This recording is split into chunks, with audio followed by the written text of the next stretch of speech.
Hi friends, എല്ലാവർക്കും ഒറ്റശിഖരം റിവ്യൂയിലേക്ക് സ്വാഗതം. ഈ ചാനൽ സബ്സ്ക്രൈബ് ചെയ്യാത്ത കൂട്ടുകാരൊന്ന് സബ്സ്ക്രൈബ് ചെയ്ത് സപ്പോർട്ട് ചെയ്യണേ. മുകുന്ദൻ ചന്ദ്രമോഹനോട് പറയുന്നു, താൻ ഇടയ്ക്കിടയ്ക്ക് പോയി അന്വേഷിക്കണം. മീനാക്ഷിക്കും കുഞ്ഞിനും ഒരു കുറവും വരാൻ പാടില്ല. ചന്ദ്രമോഹൻ പറയുന്നു, അത് ഞാൻ ചെയ്തോളാം. മുകുന്ദൻ പറയുന്നു, ആഴ്ചയിൽ ഒരിക്കലെങ്കിലും കുഞ്ഞിനെ പീഡിയാട്രിഷ്യന്റെ അടുത്ത് കൊണ്ടുപോകണം. മീനാക്ഷിക്ക് വേണ്ടത്ര കെയറിങ് കിട്ടുന്നുണ്ടെന്ന് ഉറപ്പാക്കണം. അവൾക്കൊരു ജലദോഷം വന്നാൽ പോലും കുഞ്ഞിനെ അത് ബാധിക്കും. ചന്ദ്രമോഹൻ പറയുന്നു, മീനാക്ഷിയും കുഞ്ഞിനെയും ഹോസ്പിറ്റലിൽ കൊണ്ടുപോകണമെങ്കിൽ തുളസി ചേട്ടനോട് ഫൈറ്റ് ചെയ്യേണ്ടി വരും. മുകുന്ദൻ ചോദിക്കുന്നു, അയാൾക്കിനി എന്താ പ്രശ്നം? മീനാക്ഷിയുടെ ഗർഭകാലം ആയിരുന്നല്ലോ പുള്ളിക്കാരന്റെ പേടി സ്വപ്നം. ചന്ദ്രമോഹൻ പറയുന്നു, ഇപ്പൊ അതിനേക്കാളും പ്രശ്നമായില്ലേ? ആരെങ്കിലും പരിചയക്കാരെയോ ബന്ധുക്കളെയോ കണ്ടുമുട്ടിയാൽ ഈ കുഞ്ഞ് ഏതാണെന്ന് ചോദിക്കുമല്ലോ. മുകുന്ദൻ പറയുന്നു, ഓ അങ്ങനെ ഒരു പ്രോബ്ലം ഉണ്ട്. അങ്കിത പറയുകയാണ്, 3 മാസം എന്ന് പറഞ്ഞെങ്കിലും നമ്മൾ അത്രയും വെയിറ്റ് ചെയ്യണ്ട. 2 മാസത്തിനകം കുഞ്ഞിനെ കൊണ്ടുപോകാനുള്ള പാസ്പോർട്ടും മറ്റു പേപ്പേഴ്സും ഒക്കെ റെഡി ആകുമല്ലോ അല്ലേ? മുകുന്ദൻ ചോദിക്കുന്നു, 3 മാസമെങ്കിലും കുഞ്ഞിന് അമ്മയുടെ ഫീഡിംഗ് വേണ്ടേ അങ്കിതേ? ഒരു കുഞ്ഞിന്റെ ആരോഗ്യത്തിന്റെ അടിസ്ഥാനം എന്ന് പറയുന്നത് അതിന്റെ അമ്മ കൊടുക്കുന്ന അമിഞ്ഞ പാല. ചന്ദ്രമോഹൻ പറയുന്നു, സാറേ ഈ 3 മാസം ഞാൻ നോക്കിക്കോളാം, സാറ് ടെൻഷൻ ആകണ്ട. എന്തായാലും ഇത്രയായില്ലേ? മുകുന്ദൻ പറയുന്നു, എനിക്കാണെങ്കിൽ മലേഷ്യക്ക് പോയേ പറ്റൂ, അല്ലെങ്കിൽ ഞാനും അങ്കിതയും 3 മാസം ഇവിടെ താമസിച്ചേനെ. ബിസിനസ് ഉപേക്ഷിച്ച് നിൽക്കാനും പറ്റില്ലല്ലോ. ചന്ദ്രമോഹൻ പറയുന്നു, സാറ് ധൈര്യമായിട്ട് പൊയ്ക്കോ, ഞാനുണ്ടല്ലോ. പിന്നീട് കാണിക്കുന്നത് വഴിയിൽ വെച്ച് ചന്ദ്രമോഹനെ കാണുകയാണ് പപ്പൻ. ചന്ദ്രമോഹൻ എന്ന് വിളിച്ച് പപ്പൻ അരികിലേക്ക് വരുമ്പോൾ ടെൻഷനോട് കൂടി ഒന്ന് ആലോചിച്ച് ചന്ദ്രമോഹൻ ചോദിക്കുന്നു, ചേട്ടൻ എന്താ ഇവിടെ? പപ്പൻ പറയുകയാണ്, അത് തന്നെയാ ഞാനും ചോദിക്കുന്നത്, താൻ എന്തിനാ ഇവിടെ മൂവാറ്റുപുഴയിൽ കിടന്ന് ചുറ്റിക്കളിക്കുന്നത്? ചന്ദ്രമോഹൻ പറയുന്നു, ഏയ് അങ്ങനൊന്നുമില്ല, ഞാന് വേറൊരു വഴിക്ക് പോയിട്ട് വന്നപ്പോൾ മരുന്ന് വാങ്ങാനായി കയറിയതാ. ആയുർവേദ മെഡിക്കൽ സ്റ്റോറിൽ എന്താണെന്ന് പപ്പൻ ചോദിക്കുമ്പോൾ ചന്ദ്രമോഹൻ പറയുന്നു, മരുന്ന് വാങ്ങി, അത്രേ ഉള്ളൂ. പപ്പൻ പറയുന്നു, ഇത്രയും മരുന്നോ? ആർക്ക്? അതൊന്ന് കാണട്ടെ. അങ്ങനെ മരുന്നുകൾ നോക്കുകയാണ് പപ്പൻ. ലേഹ്യം, അരിഷ്ടം, കഷായം, ഇത് എന്തൊക്കെയാടോ? തന്റെ ഭാര്യ പിന്നെയും പ്രസവിച്ചോ? ചന്ദ്രമോഹൻ പറയുന്നു, ഏയ് ഇല്ല, ഇത് വേറൊരാൾക്കാ. പപ്പൻ ചോദിക്കുന്നു, എന്താടോ തനിക്കൊരു മൂവാറ്റുപുഴ കണക്ഷൻ? ആടക്കിടയ്ക്ക് മൂവാറ്റുപുഴ പോകുക, പിന്നെയും വരിക, വീണ്ടും പോകുക, ആര് പറഞ്ഞു എന്ന് ചന്ദ്രമോഹൻ ചോദിക്കുമ്പോൾ പപ്പൻ പറയുകയാണ്, പറഞ്ഞത് ആരും ആയിക്കോട്ടെ, സംഗതി ശരിയല്ലേ? എന്റെ അടുത്ത് കള്ളം പറയരുത്. ചന്ദ്രമോഹൻ പറയുന്നു, ഞാൻ വല്ലപ്പോഴും വരാറുണ്ടെന്നുള്ളത് ശരിയാ. പപ്പൻ പറയുന്നു, വല്ലപ്പോഴും അല്ല, താൻ ആഴ്ചയിൽ 1-2 തവണ വരുന്നുണ്ടെന്ന് എനിക്ക് അറിവ് കിട്ടി. അങ്ങനൊന്നും ഇല്ലെന്ന് ചന്ദ്രമോഹൻ പറയുമ്പോൾ പപ്പൻ പറയുകയാണ്, എന്തോ ഒരു കള്ളത്തരമുണ്ട്, ഞാൻ തന്റെ പുറകെ നടന്നു പിടിക്കും, സത്യം പറഞ്ഞു. ചന്ദ്രമോഹൻ പറയുന്നു, ചേട്ടൻ ആരോടും പറയരുത്, എനിക്ക് ഇവിടെ ചെറിയൊരു കണക്ഷൻ ഉണ്ട്. ചിന്ന വീടെന്ന് പപ്പൻ ചോദിക്കുമ്പോൾ ചന്ദ്രമോഹൻ പറയുകയാണ്, കുളമാക്കല്ലേ ചേട്ടാ, ഒരബദ്ധം പറ്റിപ്പോയതാ. പ്രതാപൻ അറിയാമോന്ന് പപ്പൻ ചോദിക്കുമ്പോൾ ചന്ദ്രമോഹൻ പറയുകയാണ്, ഞാനൊന്ന് സൂചിപ്പിച്ചായിരുന്നു, അന്ന് തന്നെ കുറെ വഴക്ക് പറഞ്ഞു, ഇത് ഉപേക്ഷിക്കാൻ പറ്റാത്ത കേസായതുകൊണ്ടാ. അതുകൊണ്ടാ. അതെന്താ വിട്ടുകളയാൻ പറ്റാത്തതെന്ന് പപ്പൻ ചോദിക്കുമ്പോൾ ചന്ദ്രമോഹൻ പറയുകയാണ്, പ്രസവിച്ച് കിടക്കുക, നമ്മൾ നോക്കിയില്ലെങ്കിൽ പോലീസിൽ പരാതിയും കേസും ഒക്കെ ആയിട്ട് വരും, അതോടെ ഞാൻ കുടുങ്ങും. പപ്പൻ ചോദിക്കുന്നു, തനിക്ക് ഇതിന്റെ വല്ല കാര്യം ഉണ്ടോടോ? പിള്ളേരൊക്കെ ഇല്ലേ തനിക്ക്? സംഭവിച്ചു പോയില്ലേന്ന് ചന്ദ്രമോഹൻ പറയുമ്പോൾ പപ്പൻ പറയുകയാണ്, ശരി നടക്കട്ടെ, ഞാനായിട്ട് ആരോടും പറയില്ല. പിന്നെ വേറൊരു കാര്യം, കിട്ടുന്ന ശമ്പളം 2 ഒലിച്ചങ്ങ് പോകും, അവസാനം അവരും ഉണ്ടാകില്ല ഇവരും ഉണ്ടാകില്ല, അങ്ങനെയാ ചരിത്രം, സൂക്ഷിച്ചോ. ചന്ദ്രമോഹൻ ചോദിക്കുന്നു, അല്ല ചേട്ടൻ ഇവിടെ? പപ്പൻ പറയുകയാണ്, എടോ ഞാൻ ആ പമ്പിന്റെ ഓപ്പോസിറ്റിലുള്ള കൈലാസ ഹോട്ടലിൽ വന്നതാ. എന്റെ അപ്പച്ചിയുടെ മകനാ അതിന്റെ ഓണർ, അയാൾക്ക് തന്നെ അറിയാം, പ്രതാപനെ അറിയാം. താൻ ആ പമ്പിൽ നിന്നല്ലേ പെട്രോൾ അടിക്കുന്നത്? ചന്ദ്രമോഹൻ പറയുന്നു, ഇപ്പൊ എല്ലാം മനസ്സിലായി, ചേട്ടൻ ആരോടും പറഞ്ഞേക്കല്ലേ. ശരി ശരി എന്ന് പറഞ്ഞ വണ്ടിയിൽ കയറി അവിടെ നിന്ന് പോവുകയാണ് പപ്പൻ. ചന്ദ്രമോഹൻ പറയുന്നു, ഇയാളൊക്കെ എവിടെ നിന്ന് വരുന്നു മനുഷ്യനെ മെനക്കെടുത്താൻ? പിന്നീട് കാണിക്കുന്നത് പ്രസന്ന തുളസിയോട് ചോദിക്കുന്നു, ഇത്രയും രാവിലെ പോണോ? വല്ലതും കഴിച്ചിട്ട് പോയാ പോരെ? തുളസി പറയുന്നു, ഇന്നൊരു സ്ഥലത്തിന് നമ്മൾ ആചാരം കൊടുക്കാൻ പോകുക, വീടാണോ പറമ്പാണോ എന്ന് പ്രസന്ന ചോദിക്കുമ്പോൾ തുളസി പറയുന്നു, ഒരു നല്ല പ്ലോട്ടാ, വീട് വെക്കാൻ കൊള്ളാം, 4 ചുറ്റും മതില്, വറ്റാത്ത വെള്ളം, 4 ലക്ഷത്തിന് കിട്ടും, 1 ലക്ഷം രൂപ അഡ്വാൻസ് കൊടുക്കണം. പ്രസന്ന പറയുന്നു, അവനവന്റെ കൊക്കിൽ ഒതുങ്ങുന്നത് കൊത്തിയാ മതി കേട്ടോ. തുളസി പറയുന്നു, നീ എന്നെയാണോ പഠിപ്പിക്കുന്നത്? വസ്തു കച്ചവടത്തിന്റെ ABCD മുഴുവൻ ഞാൻ ഈ 6 മാസം കൊണ്ട് അരച്ചു കലക്കി കുടിച്ചിട്ടുള്ളതാ. പ്രസന്ന പറയുന്നു, ABCD മാത്രമല്ല പിന്നെയുണ്ട് അക്ഷരങ്ങള്. തുളസി പറയുന്നു, നീ അടുക്കളയിലെ കാര്യം മാത്രം നോക്കിയാൽ മതി, റിയൽ എസ്റ്റേറ്റിന്റെ കാര്യം ഞാൻ നോക്കിക്കോളാം കേട്ടോ. ഈ സമയം കുഞ്ഞിനെയും എടുത്തുകൊണ്ട് അവിടേക്ക് വന്ന മീനാക്ഷി ചോദിക്കുന്നു, അമ്മേ കുഞ്ഞിനെ ഇളവയിൽ കൊള്ളിക്കുമോ? ഡോക്ടർ പ്രത്യേകം പറഞ്ഞതാ ഇളവയിൽ കൊള്ളിക്കണമെന്ന്. ഇത് കേട്ട് പ്രസന്ന മൂളുമ്പോൾ തുളസി പറയുകയാണ്, ഇനി അതിന്റെ കുറവേ ഉള്ളൂ. അങ്ങനെ ദേഷ്യത്തോടു കൂടി മീനാക്ഷിയും കുഞ്ഞിനെ ഒന്ന് നോക്കിയിട്ട് തുളസി അവിടെ നിന്ന് പോവുകയാണ്. മീനാക്ഷി പറയുന്നു, അച്ഛൻ എന്റെ മോളെ ഒന്ന് നോക്കിയത് പോലുമില്ല. പ്രസന്ന പറയുകയാണ്, അതിപ്പോ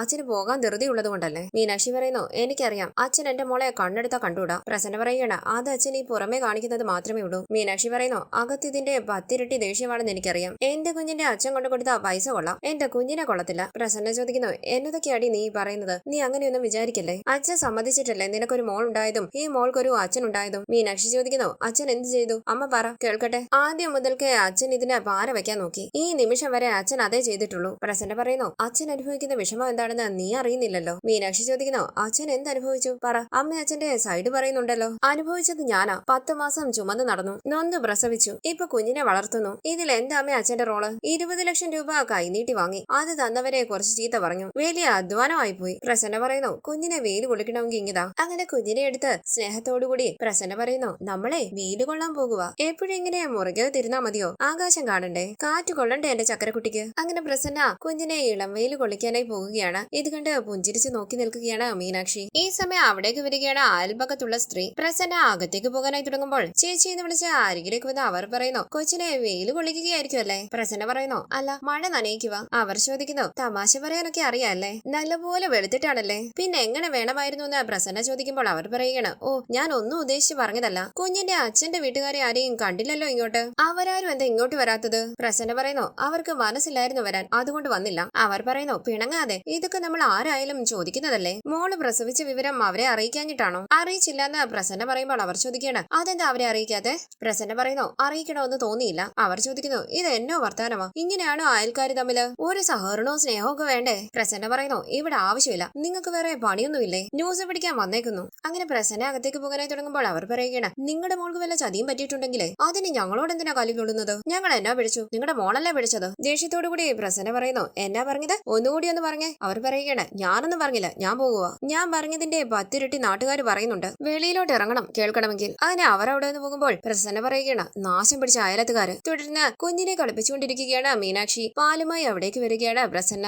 മീനാക്ഷി ചോദിക്കുന്നു നിനക്ക് വിശക്കുന്നുണ്ടോടി കള്ളി? അമ്മേ ഇങ്ങ് തരാം. ഇപ്പൊ തരാമേ, വഴക്കുണ്ടാക്കല്ലേ. പ്രസന്ന വിഷമത്തോടുകൂടി മീനാക്ഷിയെ തന്നെ നോക്കി നിൽക്കുന്നു. ഇങ്ങോട്ടേക്ക് തിരികെ മീനാക്ഷി പ്രസന്നയെ കണ്ടിട്ട് ചോദിക്കുന്നു എന്താ അമ്മേ മിണ്ടാതെ നിൽക്കുന്നത്? പ്രസന്ന പറയുന്നു ഇത് പാല് വെളുത്തുള്ളി ഇട്ട് കാച്ചിയതാ, ചൂടോടെ കുടിച്ചോ. ആ പാല് വാങ്ങിച്ച് കുടിച്ചു നോക്കിയിട്ട് മീനാക്ഷി പറയുന്നു ചൂടാ, 5 മിനിറ്റ് കഴിയട്ടെ. അമ്മ എന്ന് പോ, ഞാൻ മോൾക്ക് പാല് കൊടുക്കട്ടെ. വിഷമത്തോടുകൂടി പ്രസന്ന പറയുന്നു മോളെ നീ ഈ കുഞ്ഞിനെ കൊഞ്ചിക്കുന്നത് കാണുമ്പോൾ എനിക്ക് പേടിയാകുക. എന്തിനെന്ന് മീനാക്ഷി ചോദിക്കുമ്പോൾ പ്രസന്ന പറയുകയാണ് എനിക്കറിയത്തില്ല, നമ്മൾ വിട്ടുകൊടുക്കണ്ടേ മോളെ? അത് നിനക്ക് സഹിക്കാൻ പറ്റുമോ? മീനാക്ഷി പറയുന്നു ആ വേദന ഞാൻ സഹിച്ചല്ലേ പറ്റത്തുള്ളൂ. നമ്മൾ ഇവളെ ഉപേക്ഷിക്കുമെന്ന് ഈ കുഞ്ഞിനെ അറിയില്ലല്ലോ അമ്മേ.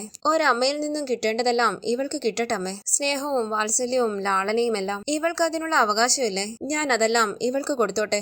3 മാസമല്ലേ ഉള്ളൂ. ഇത് കേട്ട് വിഷമത്തോടുകൂടി അവിടെ നിന്ന് പോവുകയാണ് പ്രസന്ന. കണ്ണു നിറങ്ങിയ മീനാക്ഷി ചോദിക്കുന്നു കാതോർത്ത് കിടക്കുകയാണോ? നിനക്ക് വല്ലതും മനസ്സിലായോടി കള്ളി? അങ്ങനെ സ്നേഹത്തോടുകൂടി കുഞ്ഞിന്റെ നെറുകയിൽ ചുംബിക്കുകയാണ് മീനാക്ഷി. പിന്നീട് കാണിക്കുന്നത് കൃഷ്ണ ബാഗ് പാക്ക് ചെയ്യുകയാണ്. കഴിഞ്ഞില്ല ഇതുവരെ എന്ന് മുകുന്ദൻ ചോദിക്കുമ്പോൾ അങ്കിത പറയുന്നു കുറെയുണ്ട് കൃഷ്ണ, കുറെ സാധനങ്ങൾ കൊണ്ടുവന്നിട്ടുണ്ട്. അച്ചാറുകൾ 4 തരം, പിന്നെ ചിപ്സ്, അവൽ, എല്ലാത്തിന്റെയും പേര് എനിക്കറിയില്ല. മുകുന്ദൻ ചോദിക്കുന്നു എന്തിനാടി കൃഷ്ണ ഇതെല്ലാം? എനിക്കിതൊന്നും കഴിക്കാൻ പറ്റില്ല. പുഞ്ചിരിച്ച അങ്കിത പറയുന്നു ഞാൻ കഴിക്കും, എനിക്ക് രോഗമൊന്നും ഇല്ലല്ലോ. പുഞ്ചിരിച്ച മുകുന്ദൻ പറയുന്നു അങ്കിത ഡ്രസ് എല്ലാം പാക്ക് ചെയ്യണ്ട, നമുക്ക് അടുത്ത മാസം വരാനുള്ളതല്ലേ. അങ്കിത പറയുന്നു എല്ലാം കൊണ്ടുപോകുന്നില്ല മുകുന്ദ്, കുറെ ഇവിടെ ഇട്ടിട്ടാ പോകുന്നത്. കൃഷ്ണ ചോദിക്കുന്നു ഇനി വരുന്നതും 2 പേരും കൂടിയല്ലേ? അങ്കിത പറയുന്നു ചിലപ്പോൾ മുകുന്ദ് മാത്രമായിരിക്കും. മുകുന്ദൻ ചോദിക്കുന്നു അതെന്താ നീ അങ്ങനെ പറഞ്ഞത്? കുഞ്ഞിനെ ഏറ്റുവാങ്ങാൻ നമ്മൾ 2 പേരും വേണ്ടേ? നീ അല്ലേ കുഞ്ഞിന്റെ അമ്മ? അങ്കിത പറയുന്നു ഒരു കള്ളി അമ്മ അല്ലേ? മുകുന്ദൻ പറയുകയാണ് അല്ല, റിയൽ മദർ. വരാൻ പറ്റുമോന്ന് നോക്കാമെന്ന് അങ്കിത പറയുമ്പോൾ കൃഷ്ണ പറയുകയാണ് ചേച്ചിയും കൂടി വരണം, വരാതിരിക്കരുത്. അങ്കിത പറയുന്നു എനിക്ക് ആക്ച്വലി പൂനെക്ക് പോണം. അതെന്തിനാണെന്ന്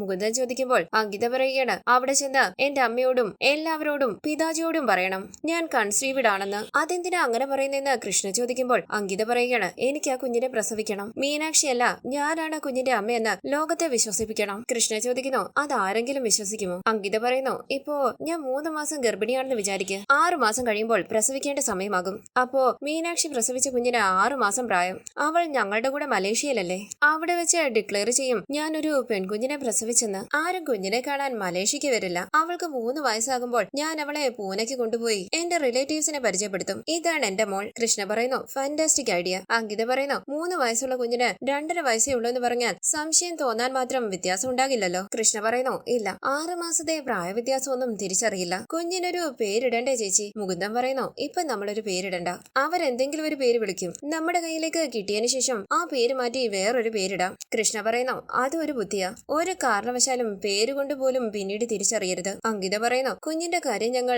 ചന്ദ്രമോഹനെ ഏൽപ്പിച്ചിട്ടാ പോകുന്നത്. കൃഷ്ണ ചന്ദ്രമോഹനെ ഓർമ്മപ്പെടുത്തണം എന്നും. പ്രതാപൻ ബിസി ആയിരിക്കും എപ്പോഴും. ചന്ദ്രമോഹന്റെ അടുത്തുനിന്ന് വിവരങ്ങൾ കളക്ട് ചെയ്ത് ഞങ്ങളെ വിളിച്ചറിയിക്കണം. കൃഷ്ണ പറയുന്നു അതൊക്കെ ഞാൻ ഏറ്റു. കുഞ്ഞിന്റെ കാര്യം ഓർത്ത് നിങ്ങൾ വിഷമിക്കുകയേ വേണ്ട. പിന്നീട് കാണിക്കുന്നത് വീട്ടിലേക്ക് വന്ന ചന്ദ്രമോഹൻ പ്രസന്നയോട് പറയുന്നു ഇത് മീനാക്ഷിക്ക് വേണ്ടി വാങ്ങിയ മരുന്നുകളാ, ചേട്ടനില്ലേ ഇവിടെ? പ്രസന്ന പറയുന്നു ഇല്ല, പുറത്തേക്ക് പോയതാ. സാറിരിക്കെ, ഞാൻ ചായ എടുക്കാം. ചന്ദ്രമോഹൻ പറയുന്നു ഞാൻ ഇരിക്കുന്നില്ല, എനിക്ക് മീനാക്ഷിയെ കുഞ്ഞിനെ ഒന്ന് കാണണം. ചുറ്റും നോക്കിയിട്ട് മരുന്നുകൾ എടുത്തു നോക്കിക്കൊണ്ട് പ്രസന്ന ചോദിക്കുന്നു ഇതെന്താ? ചന്ദ്രമോഹൻ പറയുകയാണ് അത് കഷായം, ഇത് അരിഷ്ടം, എല്ലാം മരുന്നുകളാ. കഴിക്കേണ്ട വിധമൊക്കെ ഈ കുറിപ്പിൽ എഴുതിയിട്ടുണ്ട്. ഈ ദശമൂലവും ജീരകാരിഷ്ടവും വെറും വയറ്റിൽ രാവിലെ കഴിക്കണം. വൈകുന്നേരം ഭക്ഷണശേഷം ശേഷവും. ഈ കഷായം ഭക്ഷണശേഷം 2 നേരവും കഴിക്കണം. പ്രസന്ന പറയുന്നു, അതൊക്കെ ഞാൻ വേണ്ടതുപോലെ കൊടുത്തോളാം. ചന്ദ്രമോഹൻ പറയുകയാണ്, ചേച്ചിയോട് ഞാൻ പ്രത്യേകം പറഞ്ഞു തരേണ്ട ആവശ്യമില്ലല്ലോ. എനിക്ക് മീനാക്ഷിയും കുഞ്ഞിനെയും ഒന്ന് കാണണം. ചേട്ടൻ വീട്ടിലുണ്ടാകുമെന്ന് വിചാരിച്ചാ ഞാൻ വന്നത്. ചേട്ടൻ ഇല്ലാത്തത് കൊണ്ട് എന്തെങ്കിലും കുഴപ്പമുണ്ടോ? പ്രസന്ന പറയുന്നു, മീനാക്ഷിയും കുഞ്ഞിനെയും കാണുന്നത് കൊണ്ട് എന്താ കുഴപ്പം? കാണാലോ. ചന്ദ്രമോഹൻ പറയുന്നു, വേറൊന്നും കൊണ്ടുമല്ല. മേനോൻ സാർ എന്നോട് പ്രത്യേകം പറഞ്ഞിട്ടുണ്ട്, ഇവിടെ വരുമ്പോഴെല്ലാം മീനാക്ഷിയും കുഞ്ഞിനെയും കണ്ടിട്ടേ പോരാവൂന്ന്.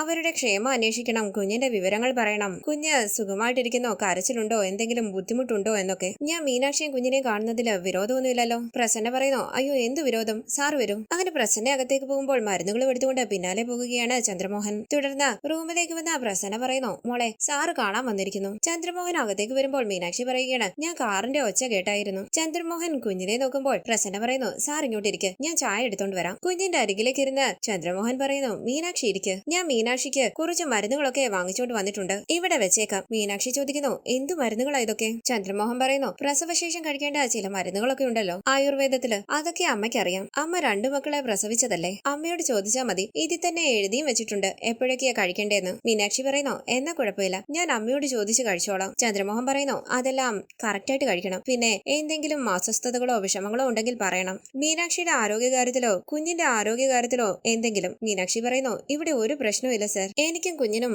ഒന്നിനും ഒരു കുറവുമില്ല. ചന്ദ്രമോഹൻ പറയുന്നു, ഇതൊക്കെ ഇവിടെ വന്ന് തിരക്കി അറിയാൻ എന്നെ പറഞ്ഞ് ഏൽപ്പിച്ചിട്ടുണ്ട് മേനോൻ സാറ്. മീനാക്ഷിയുടെയും കുഞ്ഞിന്റെയും കാര്യത്തില് വളരെ ഉത്കണ്ഠയുള്ള ആളാ അദ്ദേഹം. മീനാക്ഷി പറയുന്നു, എനിക്കറിയാം സർ, എന്നോട് ഫോണിൽ സംസാരിക്കുമ്പോഴൊക്കെ പറയാറുണ്ട് ആരോഗ്യം നോക്കണമെന്നും കുഞ്ഞിനെ നല്ലതുപോലെ നോക്കണമെന്നും ഒക്കെ. ചന്ദ്രമോഹൻ പറയുന്നു, ശരി, എന്താവശ്യം ഉണ്ടെങ്കിലും മീനാക്ഷി എന്നെ ഫോൺ വിളിച്ച് പറയണം, അല്ലെങ്കിൽ ഞാൻ ഇവിടെ വരുമ്പോൾ എന്നോട് പറഞ്ഞാലും മതി. ഈ സമയം ചായയുമായി അവിടേക്ക് വരികയാണ് പ്രസന്ന. മീനാക്ഷി പറയുന്നു, എനിക്കും കുഞ്ഞിന് സുഖമാണെന്ന് മേനോൻ സാറിനോട് പറയണം. ചന്ദ്രമോഹൻ പറയുന്നു, ഞാൻ ഇവിടെ വന്നു, മീനാക്ഷിയും കുഞ്ഞിനെയും കണ്ടു, 2 പേരും സുഖമായിരിക്കുന്നു. ഇത്രയും കാര്യങ്ങൾ അവിടെ അറിയിക്കുക എന്നതാണ് എന്റെ ഡ്യൂട്ടി. മീനാക്ഷി പറയുന്നു, സാറും അടുത്ത് കാണും, ഇതിന്റെ പുറകെ കഴിഞ്ഞ 1 വർഷമായിട്ട് ഓടി വിഷമിക്കുകയല്ലേ. ചന്ദ്രമോഹൻ പറയുന്നു, ഏയ് എനിക്ക് ഒരു വിഷമവും ഇല്ല. ഒരിക്കലും നടക്കില്ല എന്ന് വിചാരിച്ച ഒരു വലിയ ദൗത്യം എനിക്ക് നടത്തിയെടുക്കാൻ പറ്റിയല്ലോ, അതൊരു വലിയ സംതൃപ്തിയാണ്. ഇത് കേട്ട് പുഞ്ചിരിച്ച് ചന്ദ്രമോഹനെ നോക്കുകയാണ് മീനാക്ഷി. അങ്ങനെ ഇന്നത്തെ എപ്പിസോഡ് അവസാനിച്ചു. Thank you for watching. Please subscribe, like, share my channel.